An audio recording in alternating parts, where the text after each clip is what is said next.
Cinema is one of humanity's most powerful art forms, a unique medium where stories, images, sound, and emotions unite to reflect life, shape imaginations, and connect people across cultures and time.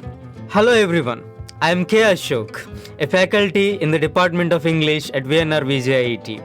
My today's lecture focuses on the history of cinema from its origins to the future of film in this digital era. Cinema, it's a new art form that is born from many forms. For example, it has literature, it has theater, it has photography, it has music and visual arts, thereby creating a totally unique and very powerful way of storytelling medium. And something beautiful was happening in 1895 when the Lumiere brothers ignited the global phenomena where they first introduced the screening in their cinematography. And now we all know how cinema is progressing with technological advancement. With each technology that comes, the cinema also progresses. So there are technological breakthroughs continuously reshaping its narrative power and emotional resonance. So first let us look at the dawn of cinema, that is the starting time, when Edward Maybridge shot with his camera a horse galloping. That movement actually birthed the cinema. And then in 1891, Edison's kinetoscopy, where they individually filmed some films and showed to each person separately. And in 1895, the famous Lumiere brothers, they have actually birthed the cinema, where they shot the workers leaving the factory. And they publicly screened that one to people. Let us watch those videos to understand the actual dawn of cinema.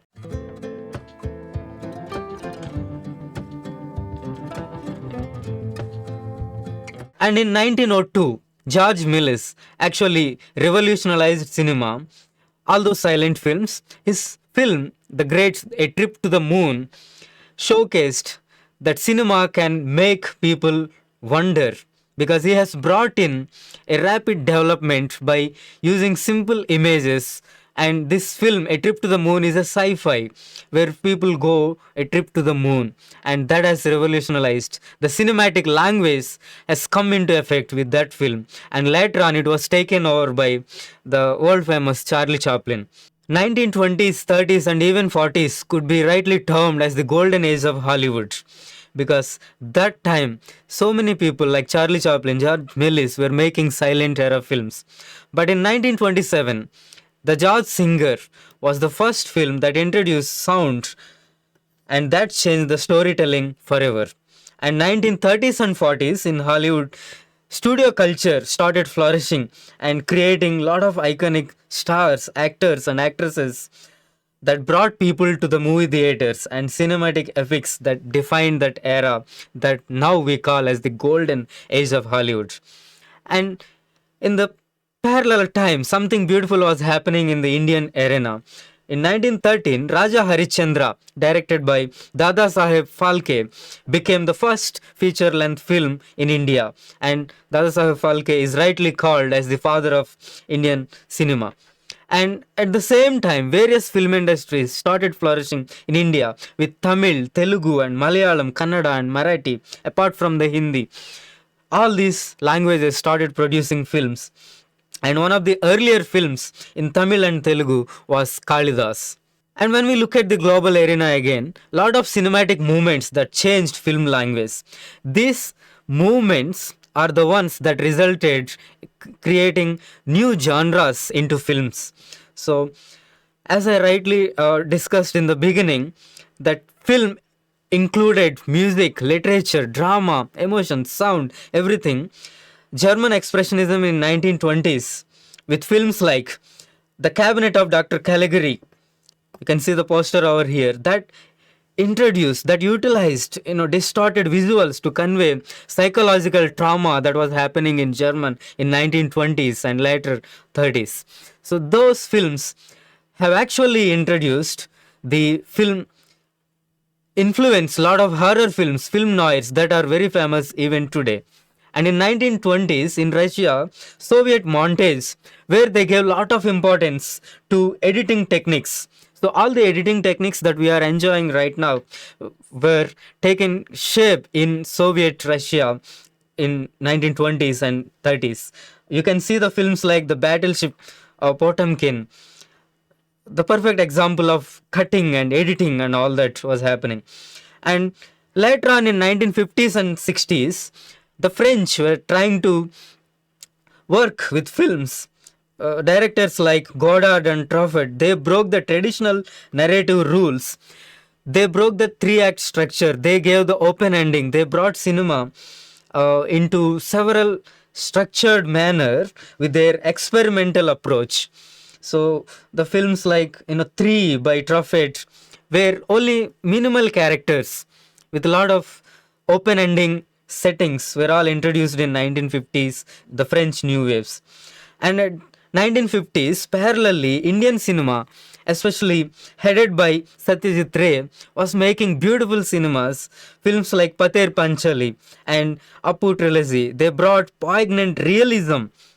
This realism can be again looked into Italian neorealism, the Bicycle Thieves, and such films, where they wanted to show the reality of the society. These films are unlike The Cabinet of Dr. Caligari. These films were unlike A Trip to the Moon, which are fantasy based films. But these films, especially Satyajit Ray's Pater Panchali and Apu Trilogy, they wanted to showcase the reality that was happening in Indian setting during those 1950s and 60s and also emergency times. And those earned critical acclaim all over the world for showcasing reality. So the power of the storytelling of cinema was actually growing in these times, where people thought it's not only for reality but also for showcasing fantasy, the idea. So the film as a language taking shape slowly. So now today we have films that showcase reality. We have films that engage us in the sci-fi's and the fantasy worlds. For example, Harry Potter, the Star Wars, the Alien series, all these do not happen in reality. These are fantastical worlds, but that is possible with cinema. And reality based films, those are also simultaneously developing in these eras. And as technology grows, cinema also grows. So earlier we had black and white, and slowly there came color. Earlier we had silent films, and slowly there came sound, synchronized sound, dialogues, everything. So color was introduced in 1935. Becky Sharp, that was the earlier film that used color and cinematography. They brought Technicolor and CGI. The rise of CGI started in 70s and 80s with films like Star Wars and Tron that played a lot of experiment with CGI, which we still use in now in the present era. And digital democratization, digital filmmaking. Thanks to the various digital cameras that we had, cinema started using. That's why I said technological advancement meant cinematic advancement. So as technology grows, cinema also started growing. Added color, added CGI and digital filmmaking. And now we are in, after thanks to COVID, we are in the streaming era where cinema came to our homes with streaming sites like Netflix, Amazon Prime, Jio Hotstar. So all these revolutionized cinema. So far people used to go out and enjoy films in theaters, but now cinema came into our homes. So that system. So cinema continues to evolve, change, and become reachable to everybody in the world. Here, let us see some of the first films that were made in different variations as the technology grows. The first color film ever made in Hollywood was The Toll of Sea. The first Telugu sound film was Bhakta Prahlada. And the first animated Indian film was The P Brothers in 1930s. And the first sound film in India, everybody knows, The Alamara. And the first animated English film is The Snow White. And the first 3D film ever made was in Malayalam cinema, My Dear Kutti Chatan. Next, we are in this cinema AI world. So AI driven cinema, content creation, streaming. So this should be the future of cinema, because as innovation grows, cinema also grows. So streaming dominance. Now people are taking streaming subscriptions to enjoy films from the comfort of their home. And a lot of filmmakers are using AI to create films. There are series that are made on Mahabharata available in Hotstar today that is fully made with AI. So that give us that indication that cinema grows as the technology grows. And cinema also gives us immersive experience, virtual reality. We have this IMAX cinema, that bigger screen. We have this 2D 3D where we can visualize more prominently, and 4D cinema where we can experience virtual reality. So I hope 4D is an excellent adventure of cinema. So these innovative blends continues to make cinema as the progressive art form. So now let us look at how India's cinema grown with the global phenomena. So Bollywood and beyond. So we all know Bollywood dominates in Indian cinema. So it is known all over to produce most number of films.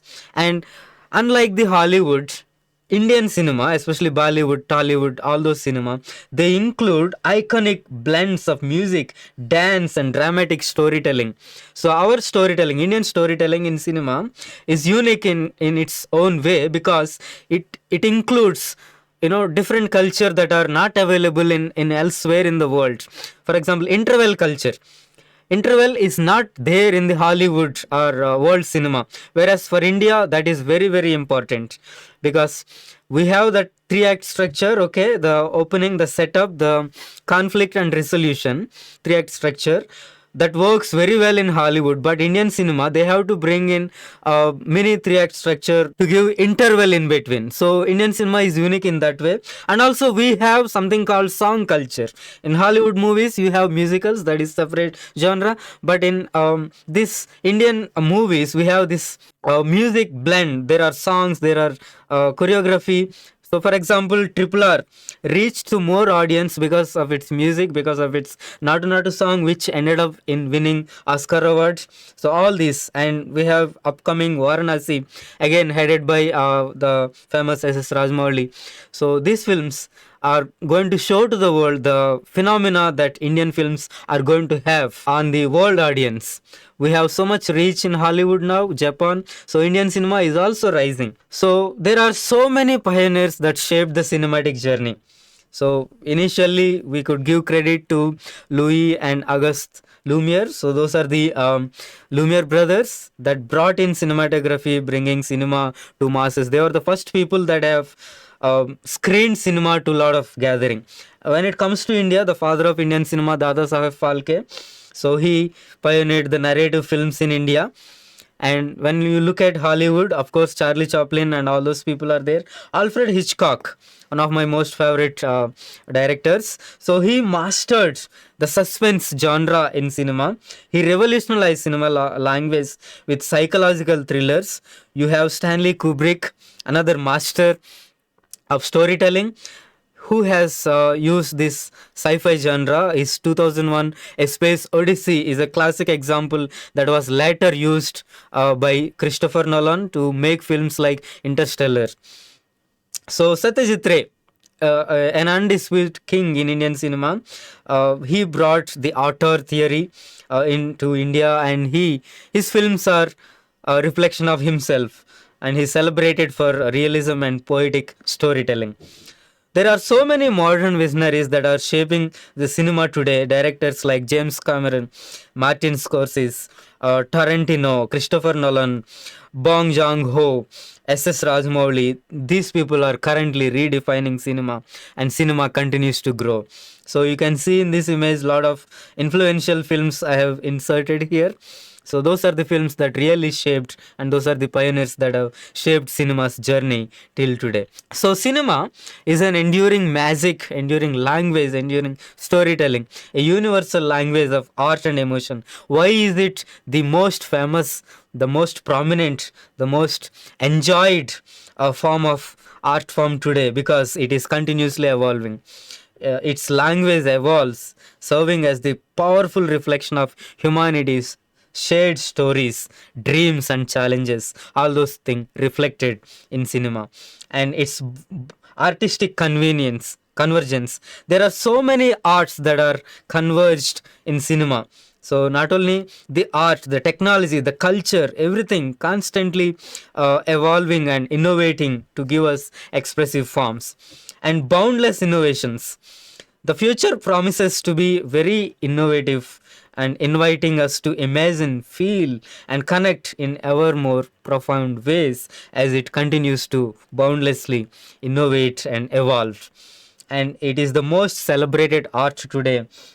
So let us celebrate the timeless art of cinema, art of storytelling, powerful way of expression with its boundless journey and inspiring others to join. So this lecture is dedicated to all the film lovers, movie lovers, cinephiles, and also my film students who are having this open elective course on film studies and critical appreciation. So I hope you enjoyed this lecture. Thank you very much, and we will meet the next time. Like, share, comment, and subscribe VNR Digital Learning Resource YouTube channel.